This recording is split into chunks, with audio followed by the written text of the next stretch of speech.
Bienvenidos y bienvenidas a otro episodio más de MDA Señal 360. Estamos muy felices y contentos porque hemos vivido por estos días llenos de magia y encuentro. Precisamente nos encontramos en el patio del Totumo, en Casa del Encuentro, un lugar que abre sus puertas y que ha abierto sus puertas a todas las comunidades vecinas por estos días. Hoy tenemos la fortuna de contar con Camilo Botero. Camilo fue uno de los invitados que nos acompañó durante estos días de Vive la Plaza. Camilo es realizador audiovisual y tuvimos la fortuna de ver dos de sus películas en el marco de Vive la Plaza. Camilo, bienvenido a MDA Señal 360.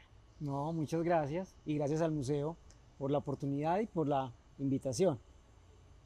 Camilo nos extendió la invitación a ver sus producciones. 16 Memorias es un archivo fílmico con una mirada íntima a la ciudad de Medellín.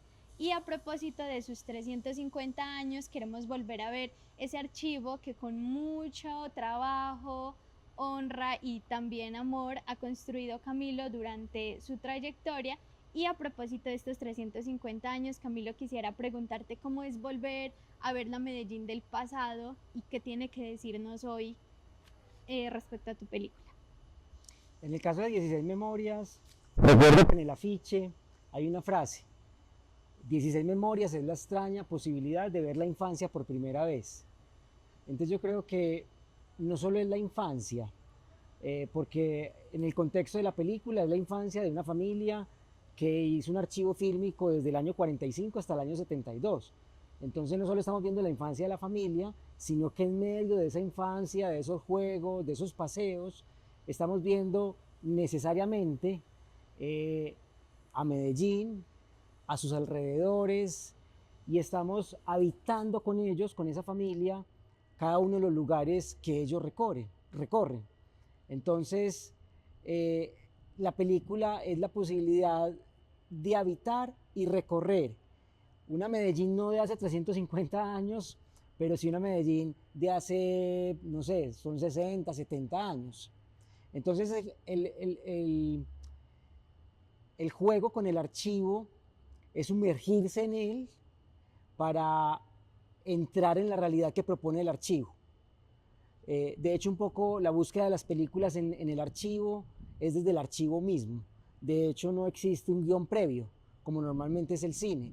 Y de hecho, esas películas se llaman películas de montaje, porque se hacen desde esa etapa. No hay un guión, no hay un rodaje, ya hay un archivo que construyó alguien años atrás y que uno llega de manera afortunada y casual al encuentro con ese archivo y hacer lo que yo llamo una co-creación.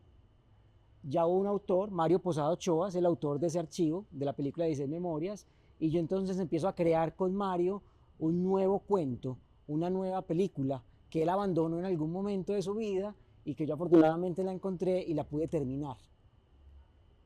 En esa construcción de memoria, creo que el museo también ha abierto las puertas precisamente a que Camilo nos acompañe por estos días de programación, y es porque tratamos de consolidar la memoria que se han construido en el centro de Medellín, y por eso Vive la Plaza es una invitación a volver a verla y habitarla.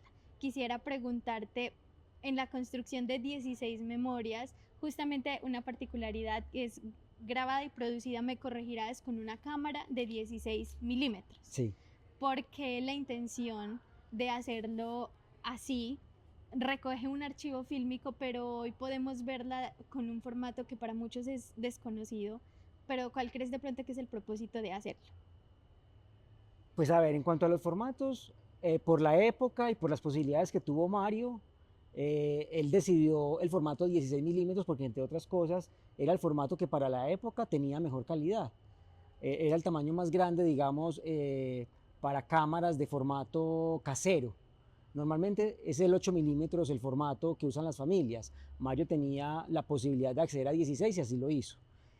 Eh, Obviamente es un formato que hoy difícilmente podríamos reproducir, porque necesitaríamos un proyector de cine, que aunque lo tengo, y de hecho el proceso de digitalización de las imágenes pasan de ese formato cinematográfico original que rodó Mario, pero para poder hacer la película pasa por un proceso, yo lo llamo rescate fílmico, que es una limpieza del material, un arreglo del material para poder ser proyectado. Y en el momento de la proyección se graba con cámara digital actual.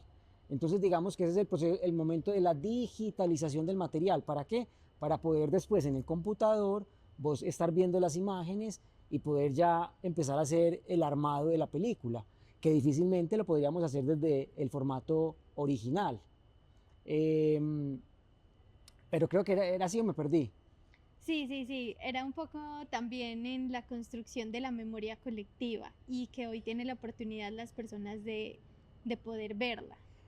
Claro, el formato 16 milímetros no nos permitiría hoy ni construir una película ni proyectar la película. Entonces la única alternativa que tenemos es convertirla a un formato digital para poder hacer todo el proceso de postproducción de la película y para que después en un auditorio como la sala del consejo podamos en un proyector de video poder ver la película. Si no sería engorroso, difícil, la logística sería muy complicada y habría que destruir, entre comillas, el material original. Y cuando uno hace un rescate de archivo, la idea no es destruirlo, sino antes conservarlo. Entonces por eso se hace la digitalización y todo el proceso de realización de la película se hace a partir es del material digitalizado. Y queda el original guardado. En este momento lo tiene todavía la familia, lo guarda la familia y se conserva de la mejor manera que se pueda. Camilo precisamente ha hecho un rastreo sobre la familia Posadas Aldarriaga y me gustaría pues que le contemos un poco a la audiencia cómo fue esa construcción de esas historias que teje esa familia que creo que hoy podemos volver a ver gracias a esta película. Sí, pues el registro que hizo Mario es un registro desde el año 45 hasta el año 71 y equivale más o menos a unas 33 horas de imagen, que eso es mucho material. Eso en pies de película son 80.000. Es un número gigante. Mario era un apasionado de la imagen, también con la fotografía. Y él en ese archivo no solo tiene la memoria familiar, sino que también tiene acontecimientos de la historia del país, pues, o de la ciudad. Tiene el desfile de silleteros, tiene la llegada del Papa, el Congreso Eucarístico, tiene visitas de presidentes de la República, tiene las calles de Medellín de muchas maneras, pero digamos que ya en el proceso creativo y de acercamiento al archivo, pues uno tiene que coger alguna línea narrativa. En mi caso, me empecé como a inclinar y a decantar el material que tenía que ver más sobre la infancia de la familia. Yo quería era construir una película más emotiva, menos histórica y que entrara más como en la intimidad de la familia y particularmente de esa infancia. Porque obviamente Mario, siendo el director de la película y siendo el padre, el papá, el que tenía, digamos, el poder de la familia, dirigía a su esposa y a sus hijos en esa película que él estaba haciendo sin saberlo. Porque recuerdo que cuando yo terminé la película y se la quise mostrar a Mario, él cuando terminó de verla dijo, yo nunca imaginé que se pudiera hacer una película con este material.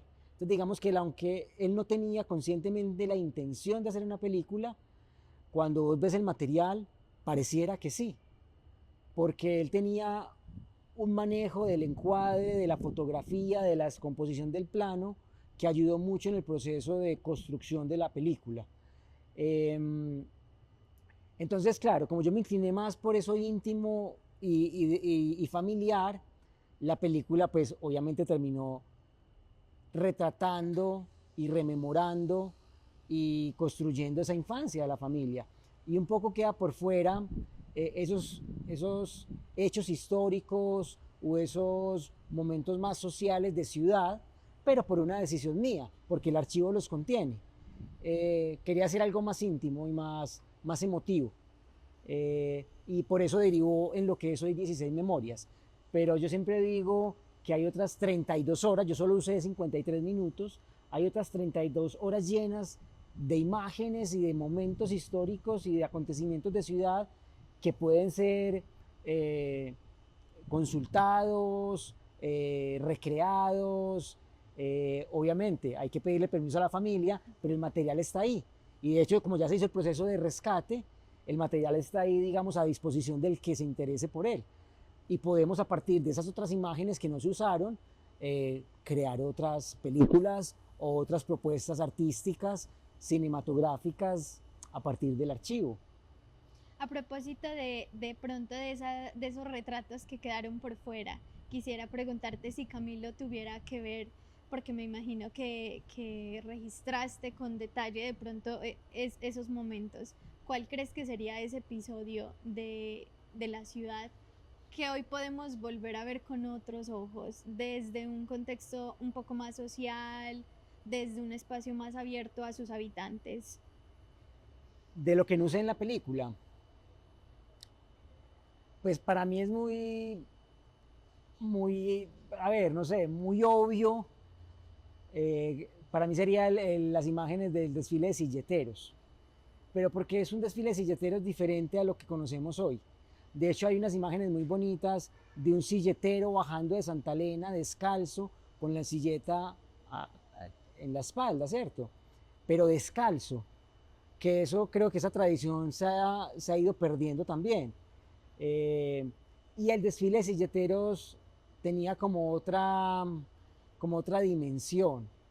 Y te digo que puede ser esas imágenes en contraste con lo que es hoy el desfile de silleteros. Pues, y por lo que puede significar y porque todavía, pues, todavía es un acontecimiento de ciudad. Entonces, podría servir como contraste para eso. De resto, no. Yo tengo la mirada en el archivo de Mario como muy sesgada y muy concentrada en lo familiar. Entonces, claro, hay costumbres como por ejemplo los globos, la matada de un marrano, la Navidad, eh, o el paseo al río, o bueno, sí, que hacen parte, digamos, de la ciudad, pero de una ciudad más íntima y más privada, pero que evidentemente están dentro de ese contexto de ciudad. Eh, Sino que también 16 Memorias es una película del 2008, entonces también de pronto la memoria no me ayuda en este momento a rastrear el archivo. Tengo más fresco y más presente el archivo desde la familia Ochoa, que es la película que estamos haciendo en este momento. A propósito de esta película de la familia Ochoa, que también creo que es una mirada más íntima a las personas y volviendo como a lo que nos contabas de entrar a esas experiencias, a lo que compartían, ¿cuál crees que de pronto es el propósito de traerla a la sala del consejo? Porque me llamaba mucho la atención la espontaneidad que causaba en las personas volver a ver este archivo como si estuviéramos en la casa de ellos, como si pudiéramos compartir con ellos en el día a día. ¿Cuál crees que es ese propósito de traerla a un espacio como un museo, que es un espacio abierto a estas personas? Sí, me hiciste acordar como de algo que me gusta decir, y es que los archivos fílmicos o los archivos audiovisuales familiares no dejan de ser ese álbum familiar, ese álbum que muchos tenemos en la casa con fotografía fija, simplemente que las imágenes no están fijas, los momentos no están fijos, sino que están en movimiento. Pero el archivo audiovisual familiar es eso, es como recibir a la visita e ir contándole la historia de la familia a través de unas fotos. Entonces un poco lo que pasa cuando se proyecta y se presentan las películas y el archivo es que las personas tienen una conexión como si fuera parte de su memoria. De hecho, cuando hicimos 16 Memorias, yo siempre tenía la idea de que en 16 Memorias son 7 hijos. Y yo siempre tenía la idea de que yo era como el octavo, como el hermanito y el otro hijo de esa familia. Pero como espectador, yo creo que también se siente así. Cuando uno ve la película, el triciclo, el paseo, la finca, es como el triciclo, el paseo y la finca que uno visitó en la infancia. Entonces en el caso de Guillermo es muy especial porque Guillermo empieza a ser Guillermo Ochoa Ochoa empieza a ser un archivo desde 1936. El archivo técnico de Guillermo es en 8 milímetros, que es otro formato diferente al de 16 memorias, es un formato más delgado, más pequeño, 8 milímetros, y empieza ese formato a hacer ese registro cinematográfico desde el año 36, pero desde el año 25 ya había empezado a hacer fotografía blanco y negro.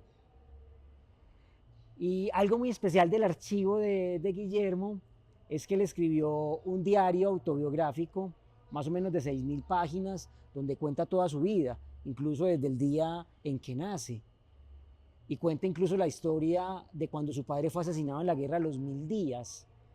Entonces eso es un archivo muy especial, muy extenso, con unas fechas muy lejanas, que lo hace encantador obviamente.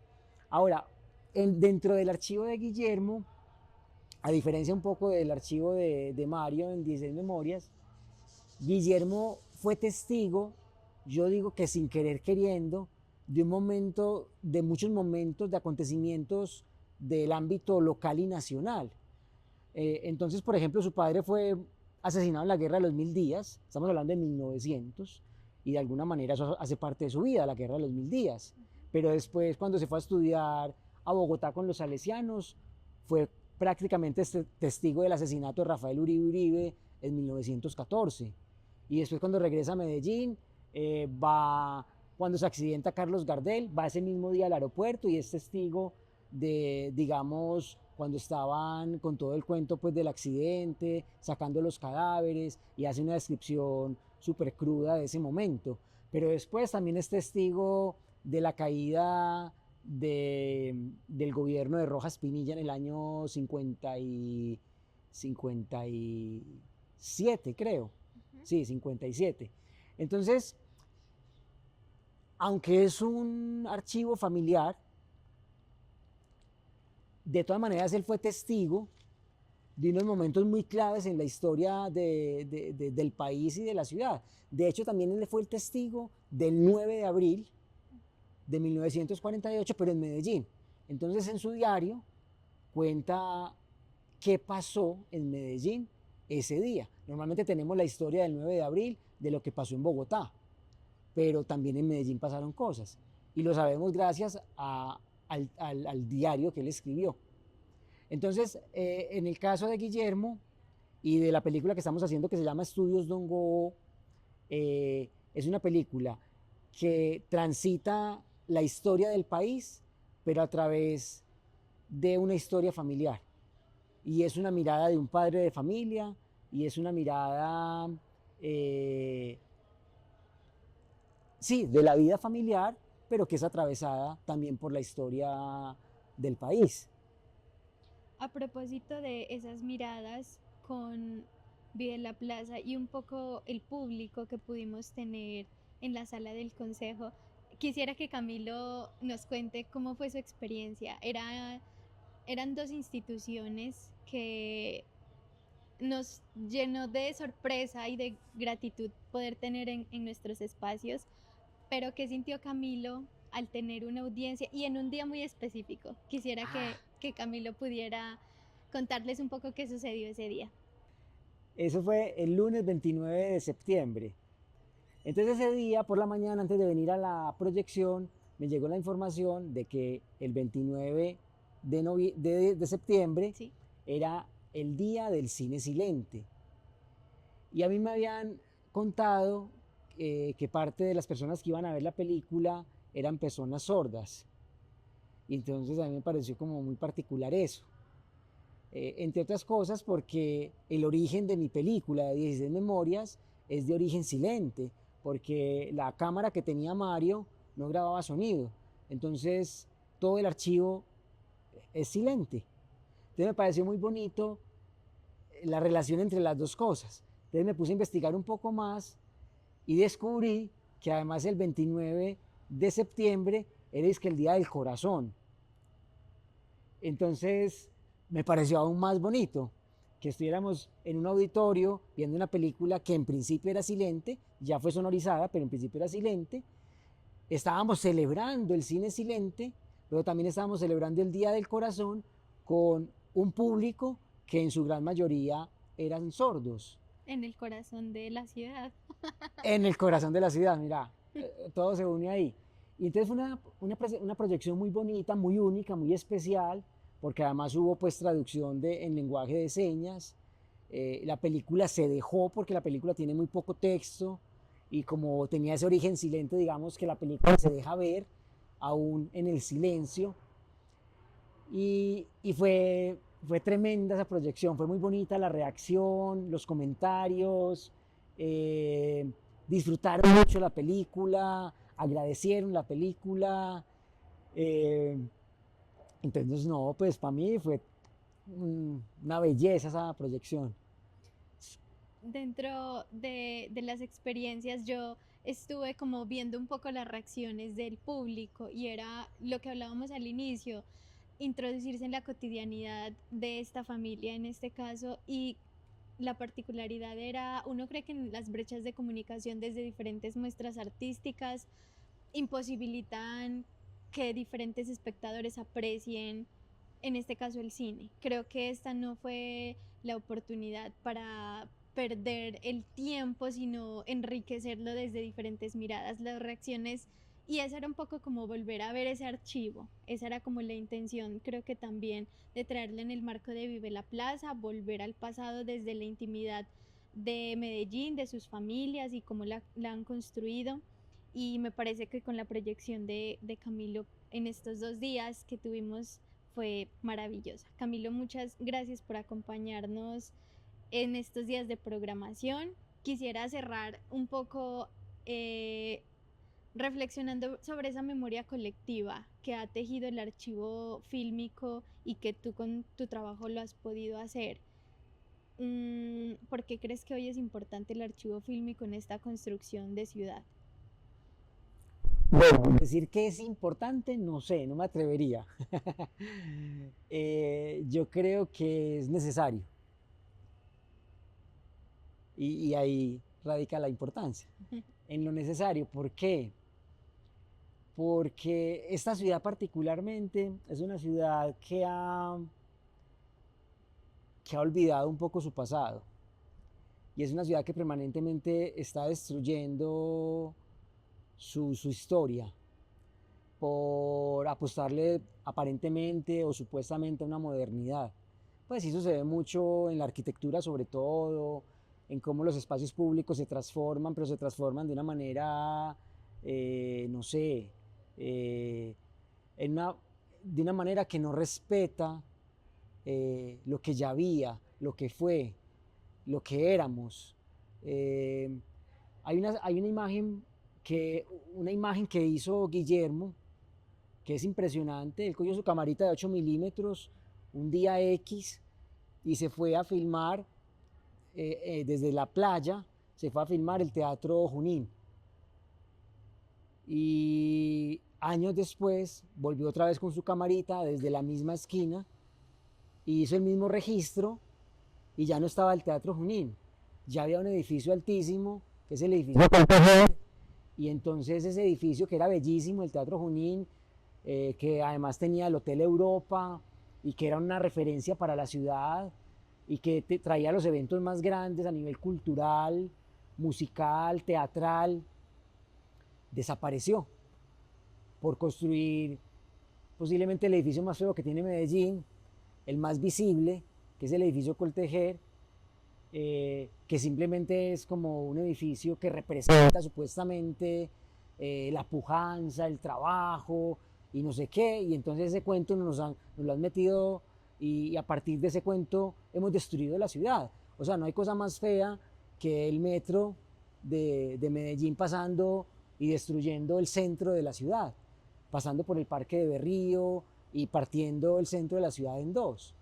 Entonces hay unas decisiones que no sé a qué nivel serán y bajo qué criterios, pero pareciera que es una decisión de casi que en serio de destruir lo que hemos sido y por cambiar esa idea a una modernidad que no tiene base, no tiene un sustento.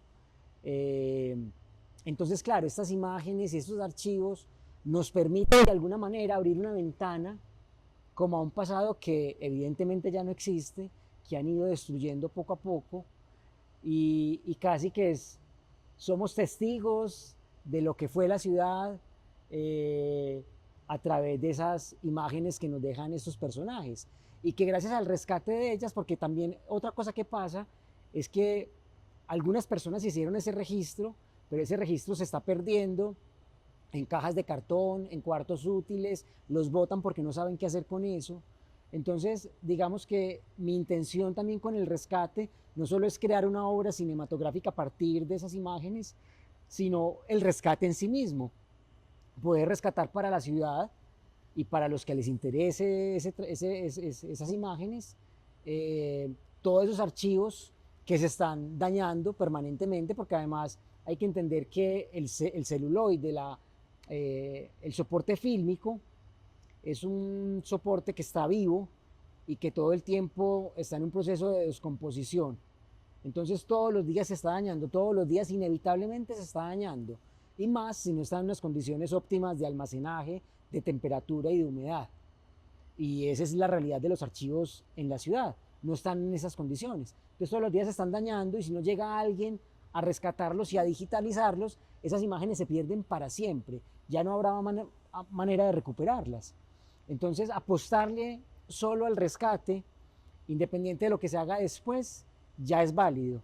Pero si además de eso cogemos esas imágenes y las convertimos en una película que además tiene la posibilidad de ser presentada en la sala del consejo del museo a un público sordo, pues ya todo valió la pena, todo valió la pena. Entonces, bueno, yo creo que es una pasión y una pulsión que tengo yo por el rescate de la memoria, por la construcción cinematográfica, pero siquiera que la tengo y que puedo decir que desde el año 2006 más o menos, que empecé con ese rescate, hasta el día de hoy, ya van a ser casi 20 años, 19 años, se ha rescatado muchas imágenes, muchas imágenes. Y hoy en día la Cinemateca Distrital de Medellín tiene a su cuidado el archivo de Guillermo Ochoa Ochoa y el archivo de la familia Pedraza. En 16 y en 8 milímetros, y digamos que son archivos que ya pertenecen a la ciudad y que en algún momento podrán ser consultados y podrán ser vistos por personas que se interesen por el pasado, por la memoria o por la imagen fílmica y el registro audiovisual. Yo creo que la invitación ha sido muy clara y el trabajo que ha construido Camilo para la ciudad y para su memoria colectiva ha sido inalcanzable. Quiero agradecerte, Camilo, por acompañarnos en estos días de Vive la Plaza. Habitamos el presente, pero también volviendo a ver esos archivos, desde mirarnos a los ojos y compartir con comunidades diversas como fue ese lunes 29, agradeciéndote siempre por tu disposición y por permitirnos reconocer esas otras muestras artísticas, por supuesto desde el cine. Bienvenido siempre al museo y a los espacios que habitamos con él. A ustedes muchas gracias por acompañarnos en estos días de Vive la Plaza.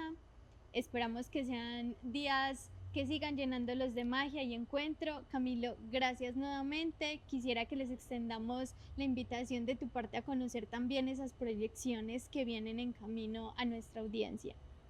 Ok, dale, no, pues muchas gracias a vos, al museo. Y sí, en este momento estamos en el proceso de finalización de la próxima película, que es a partir del archivo de Guillermo, es un largometraje. Creería, bueno, me puedo comprometer, que más o menos para el mes de marzo aproximadamente podríamos estar estrenando la película y la noticia es que la vamos a estrenar en el Museo de Antioquia. Ya es un compromiso, entonces esperemos terminar la película y poderla estrenar aquí. Desde el museo estaremos muy felices de recibirla y nos veremos para esa fecha con muchas actividades y muchos eventos. Muchas gracias nuevamente, Camilo, por acompañarnos. Gracias a ustedes por escucharnos y vernos. Recuerden que pueden conocer este y otros episodios más de MDA Señal 360, un espacio para abrirnos ante el arte, los artistas, el encuentro y la memoria. Gracias por escucharnos y nos vemos en un nuevo episodio más.